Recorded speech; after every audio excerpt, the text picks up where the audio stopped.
A'udhu billahi minash shaitanir rajim. I seek refuge with Allah from shaitan the stone. Bismillahir Rahmanir Rahim. With the name of Allah, most gracious, most merciful. Ladies and gentlemen, brothers and sisters, Assalamu alaikum wa rahmatullahi wa barakatuh. I, Mukarram Siddiqui, on behalf of International Islamic Propagation Center, welcomes you all to today's program. The topic is what Al-Quran says about consolation of psychological hurts, which shall be delivered by Brother Muhammad Sheikh, the chairman and founder of IIPC. As to the proceedings of today's lecture, you have been provided with this reference booklet. If you open this booklet, you will see on the right hand side verses, ayats, written in Arabic, and on the corresponding page you will find its translation with chapter, surah and ayah reference number.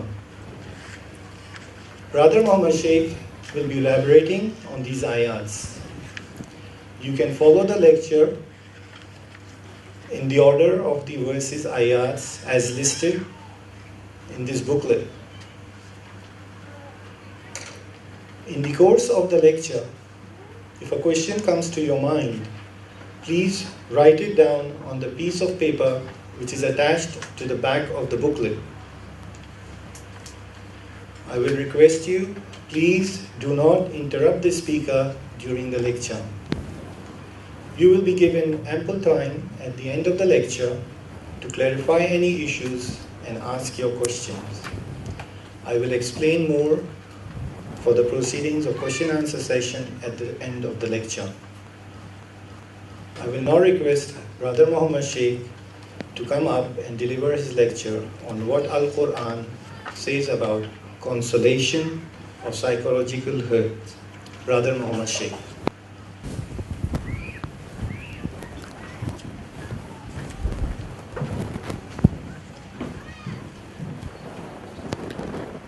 A'udhu billahi minash shaitanir rajeem.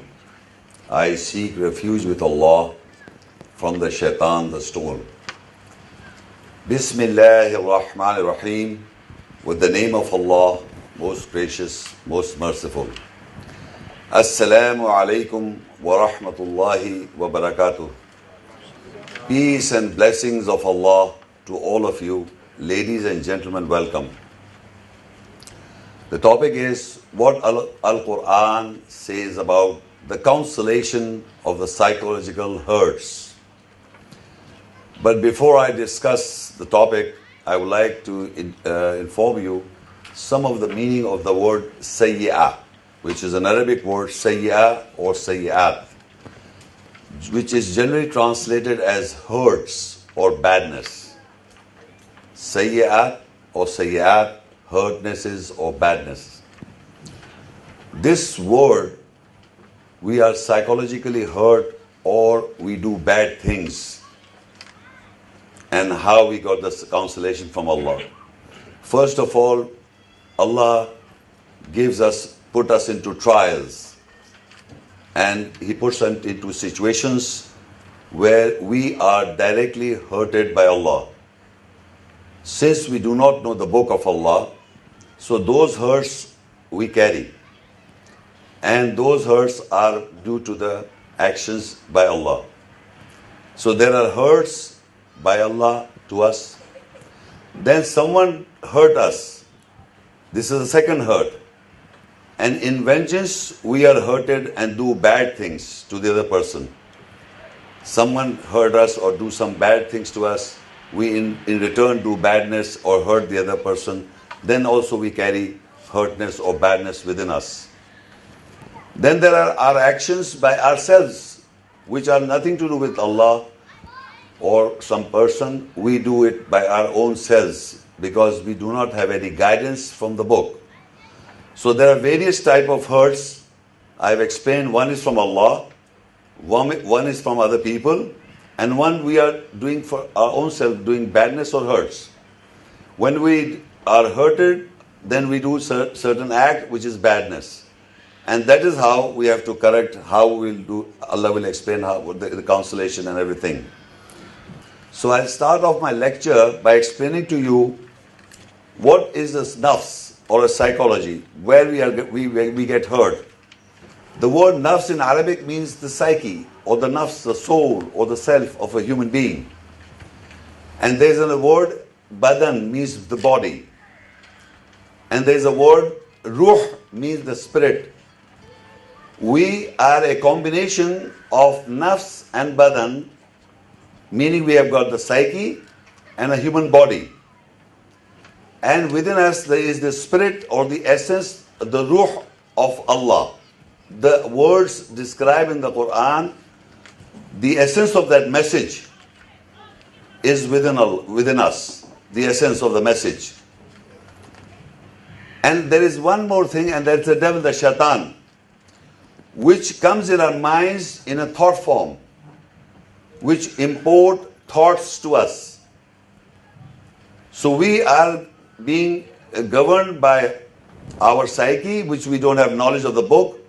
So that is the nafs of self that we practice and we do. And there are things that when you read the book, when the guidance comes from the book, you take guidance. Or otherwise, the shaitan, the Satan, the devil, the evil one, is distracting you from the message of Allah and as well informing you to do certain things according to his imports. And we start doing evil things, thinking that we are doing right. So a human being is governed by the shaitan also, by his own psyche also. And if you know the message of Allah, then you guide yourself from the Quranic ayahs, the book of Allah. So I will recite one ayah, 43 surah, Zukhruf 36 and 37 ayah. وَمَنْ يَعْشُ عَنْ ذِكْرِ الرَّحْمَنِ نُقَيِّدْ لَهُ شَيْطَانًا فَهُوَ لَهُ قَرِينٌ وَإِنَّهُمْ لَيَصُدُّونَهُمْ عَنِ السَّبِيلِ وَيَحْسَبُونَ أَنَّهُمْ مُهْتَدُونَ. And whosoever is dim-sighted about the remembrance of our most gracious, we barter for him a shaitan, and he will be connected for him. And they, the shayateens, definitely oppose them about the way, and they calculate that they are the guided ones. In this ayah, we come to know that the shaitan, whoever is dim-sighted from the Quran or the book of Allah, Allah appoints a Satan on him.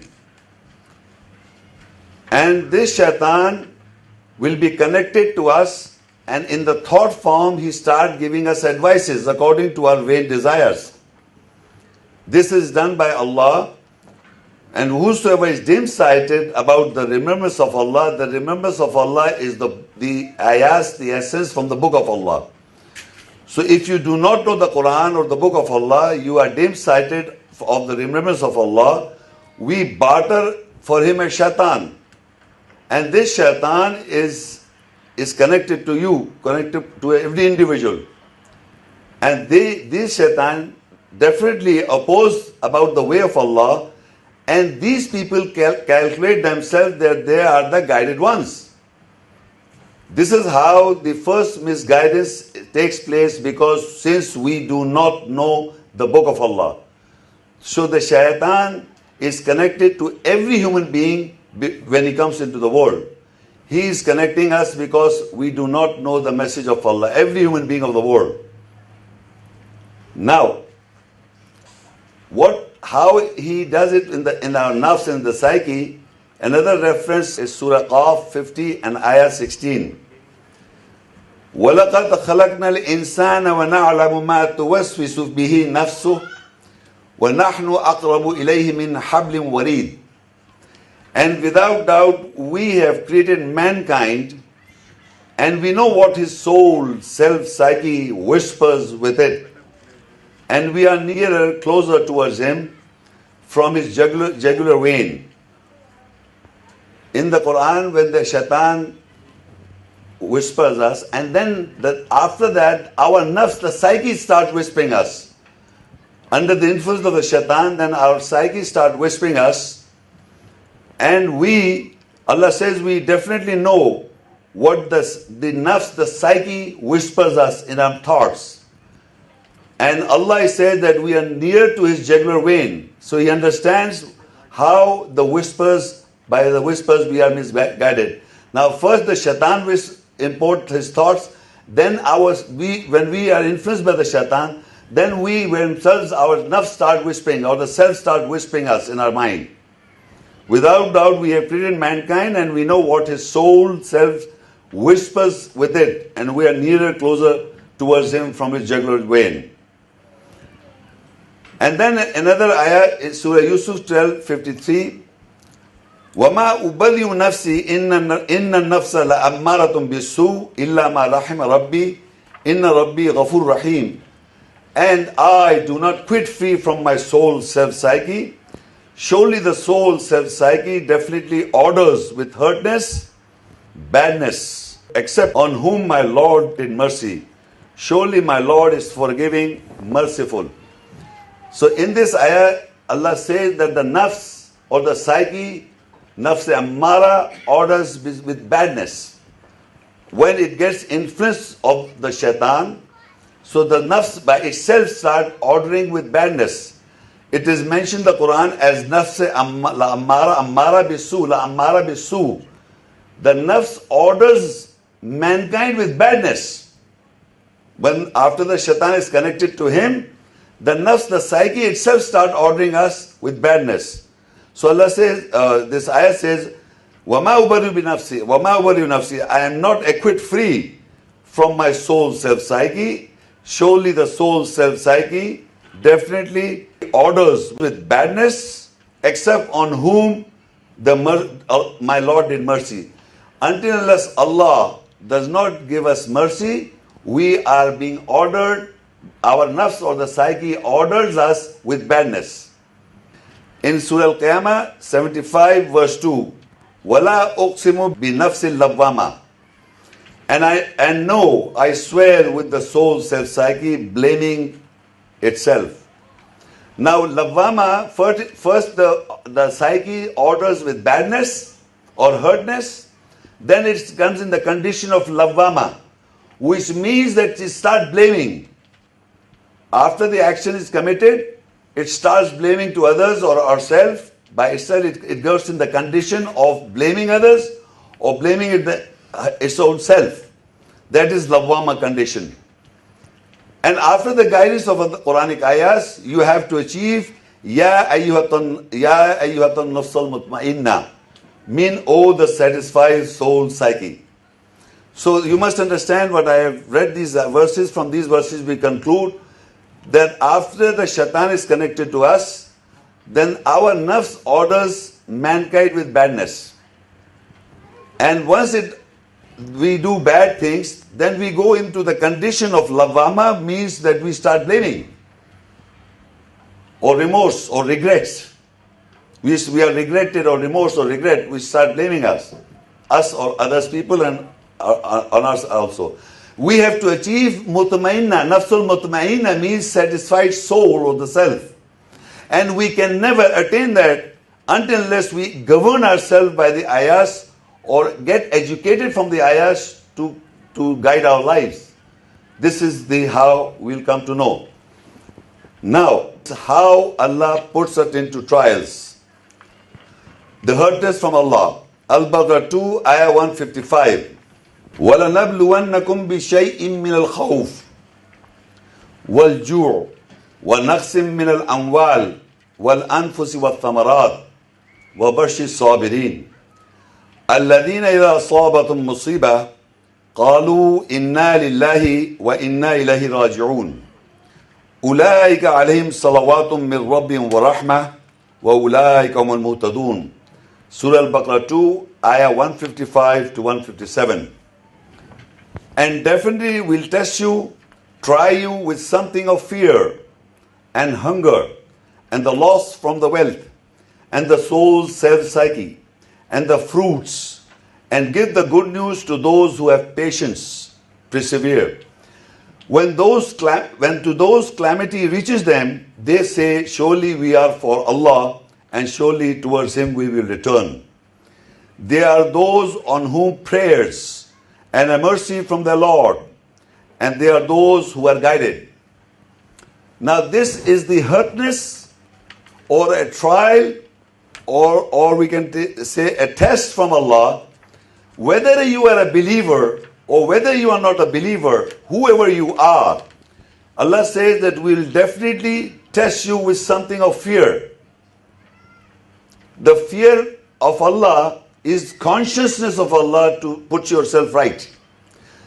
In the Quran, when you read the verses of the Quran, there are places when the shaitan, the devil, fears mankind. And if you are fearful of the devil or the evil or the shaitan, then he astrays you. When Allah puts a fear in mankind, He expects you put yourself on the right path. That's not dictatorship, that is putting you on the straight path, because He has created us. He knows our weaknesses and things which are wrong for us. And He also explained what is good for us. So He gives us the do's and the don'ts so that we can walk a good life, walk in a right path or have a good life. So He fears something. The first is that He puts a fear in mankind so that he may return to Allah. And there is a fear of hunger about jobs. I don't have a job, or I'm looking for a job, or the business people are starting business, they are fearful that it will work or not. You are fearful of hunger. Or natural disasters also. People are dying, still today also. When Allah makes sure that people die of hunger, though no man can all the world, mankind put together cannot feed them. If He makes sure that there are people who's going to die because of hunger, you cannot do anything about it with all your petrodollars. That's His way. And then He puts a fear loss of wealth. The loss of wealth and the loss of the soul, the self, the psyche, and the fruits of your works. So in this ayah there are 4-5 things. This is a trial from Allah to mankind. When people do not know, they think that something magic is going on. If something goes wrong in their life, they think this is a magic going on with me, or they go to different people to find out why my things are not working as my wish and vain desires are. Instead of thinking that Allah is taking my incident that takes place in my life, whatever incident it takes, which your action is not involved, whenever your action is not involved, Allah is putting you into a trial so that you return to Allah. Mostly people do not know the ayahs of this ayah. They think that my life is in a position because some people has done to me, or something is going wrong, or something blaming others, or blaming yourself. So this is a hardness or a trial from Allah. And these are the 4 things. The 4 I mentioned, from fear and the hunger and the loss of wealth and the fruits. This is a trial from Allah, and people react to this and take a decision of their own. Without taking guidance, they are hurt, and they feel hurt and feel bad about it. So when good people, what is the consolation in this verse, in the further ayah? الَّذِينَ إِذَا أَصَابَتْهُمْ مُصِيبَةٌ قَالُوا إِنَّا لِلَّهِ وَإِنَّا إِلَيْهِ رَاجِعُونَ. When to those the calamity reaches them, they surely say, we are for Allah, and surely towards Him will we return. Meaning, whenever certain thing happens to you, which your action is not connected, when you are not in a position when your action is not involved, it is from Allah. So people who want consolation should say this: Alladina idha asabatum musiba. When to those calamity reaches them, they say, surely we are for Allah, and surely towards Him we will return. Meaning, we have to go back to Allah and take guidance. And if you say that, further Allah said, they are those on whom are prayers and a mercy from their Lord, and they are those who are guided. So if we are in that position, we must refrain, persevere, have patience that Allah is trying us. rather getting fooled by somebody who's doing something to you. Nobody can do anything to anyone. No one can harm anyone except by the permission of Allah. So go back to Allah, and He is saying that we are for Allah, we'll seek guidance from Allah, and then there are prayers. You have to start in the, in the Quran, we Muslims praise prayers 5 times a day. And what is a prayer? We have communication with Allah in prayers. We recite the ayahs of Allah, which is a two-way communication. In the normal way of life, people are besieging or asking God, Allah. But in the Quran, there are positions described in the ayah, the situations, and when we recite the ayah, is a communication from mankind and as well an answer from Allah. So what I'm reading, you can see this is an explanation of an event that may take place in your life. So when we recite in the prayers these verses, this we make sure that Allah we will definitely try you with something of fear, and I'm praying these, repeating those verses. So in my thought form, it is persistent. The verse is persistent in my mind, that Allah is trying me, and I bow down to that and I prostrate myself. So tranquility, peace will be attained. Now Allah says in the further ayah, Surah Al-Hadid 57, ayah 22, ما أصابك من مصيبة في الأرض ولا في أنفسكم إلا في كتاب من قبل أن نبرأها إن ذلك الله يسير لكي لا تأسوا على ما فاتكم ولا تفرحوا بما آتاكم والله لا يحب كل مختال فخور. Nothing reaches from calamity in the earth and nor in your soul self-psyche, except it is in a book that we release it, set it free. Surely that is easy over Allah. So that you do not grieve over what passed, slipped away, and you do not rejoice with what He gave you. And Allah does not love those who are deceitful, boastful. Now in the Quran, in the book of Allah, Allah says that the calamity reaches the earth like in the form of disasters. We see in the world the disasters all over the world. These disasters are written down before the event in a book of Allah. Except Allah, when the time comes, Allah releases that calamity over the earth, in the earth, and within our souls. When the time comes, that is released. Surely we release it, set it free, that is easy for Allah. Meaning, I may be not in that situation. I see in, for example, Japan or in Kashmir or in places like Africa, we see the calamity. Those people are suffering. The earthquakes, the hurricanes, whatever. This is a natural disaster written down in the book before it takes place. When the time comes, it happens and no one can stop it. Similarly, the hurts, when Allah tries us, it comes. No one can stop it within our human selves, in the psyche. And He says, why He does it? So you do not grieve over what passed away, slipped away, and you do not rejoice what He gave you. Now people in the world who do not believe in the Quran or the verses of Allah, they think that the success lies because of their own intelligence. And they build up an ego. The success in life, they think they are being successful according to their own standards. So when they are being tried, they get badly hurt. Because when they think that they are not successful, they are hurt badly. So people who believe in Allah's verses, when any calamity comes, they put it on Allah. That Allah has done it. قَالُوا إِنَّا لِلَّهِ وَإِنَّا إِلَيْهِ رَاجِعُونَ. Surely we are for Allah, and for Allah we will return. So they pass this on Allah and take our, subsided or have patience. But if you have got your own ego or being I'm so and so and I'm there. So what will happen? Whenever calamity will comes on you, you will get hurt. And when Allah give you something good, you rejoice and you think I've done it. That's I have done it. And your ego is boosted up. So this kind of psychology is balancing, putting you above you Himself. Allah is putting you above you Himself. Why? Because He's saying, why I do this? Why He puts us into trials?